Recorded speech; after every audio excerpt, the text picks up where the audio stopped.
দিনের পর দিন জাল এবং ভেজাল ওষুধের কারবারিদের হাতছানি পড়ছে গোটা রাজ্য জুড়ে। এই ভেজাল এবং জাল ওষুধের বিরুদ্ধে এবারে পথে নামলেন ওষুধ ব্যবসায়ীরা।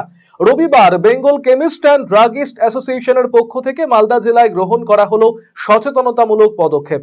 রবিবার মানিকচক থানার আইসি সুবীর কর্মকার এবং মানিকচক স্বাস্থ্য আধিকারিক ডক্টর অভিক শঙ্কর কুমারের উপস্থিতিতে বেঙ্গল কেমিস্ট অ্যান্ড ড্রাগিস্ট অ্যাসোসিয়েশনের উদ্যোগে অনুষ্ঠিত হলো একটি সচেতনতামূলক শিবির। পথ চলতি সাধারণ মানুষদের জাল ওষুধ থেকে বাঁচতে বিভিন্নভাবে সচেতনতার বার্তা ছড়িয়ে দেওয়া হয়। পাশাপাশি ওষুধ কেনার ক্ষেত্রে লক্ষণীয় বিভিন্ন বিষয় সম্পর্কে আলোচনা করা হয় এদিন।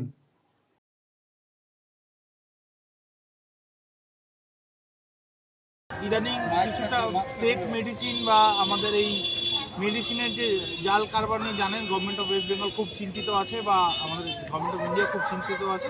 তো সেটা নিয়ে একটা অ্যাওয়ারনেস ক্যাম্পেইনের একটা উদ্যোক্তা ওনারা করেছেন, সেখানে আমি আমন্ত্রণ করছি। এই জাল ওষুধগুলো সাধারণ মানুষ বুঝবে কি করে? হ্যাঁ, এই গত দুদিন আগে স্বাস্থ্যমন্ত্রীর একটা সার্কুলার জারি হয়েছে, তো সেটা আমি আপনাদের সাংবাদিক বন্ধুদেরও দিয়ে দিচ্ছি। এইটা মানুষকে দেখাতে হবে কয়েকটা গাইডলাইন, যেমন যেখান থেকে আপনারা ওষুধ কিনছেন তার বাইরে ওষুধের যে গভর্নমেন্ট অফ ওয়েস্ট বেঙ্গল দেওয়া লাইসেন্সটা দেখে কিনবেন। ওষুধের বারকোড সবসময় মিলিয়ে নেবেন। আর একটা জায়গার পর কিন্তু মেডিসিনের প্রাইসে ছাড় হয় না, তাহলেই ওটা জেনুইন ওষুধ সেটা বুঝতে হবে। কোথাও যদি কোনো ব্র্যান্ডেড মেডিসিন খুব বেশি ছাড় হয়ে যাচ্ছে, তাহলে সেখানটা কিন্তু একটা সন্দেহের অবকাশ থেকেই যায়। আর ফেক মেডিসিনের গুণগত মান কখনোই একটা যেটা স্ট্যান্ডার্ড মেডিসিন প্রসিডিউর তৈরি সমান হতে পারে না।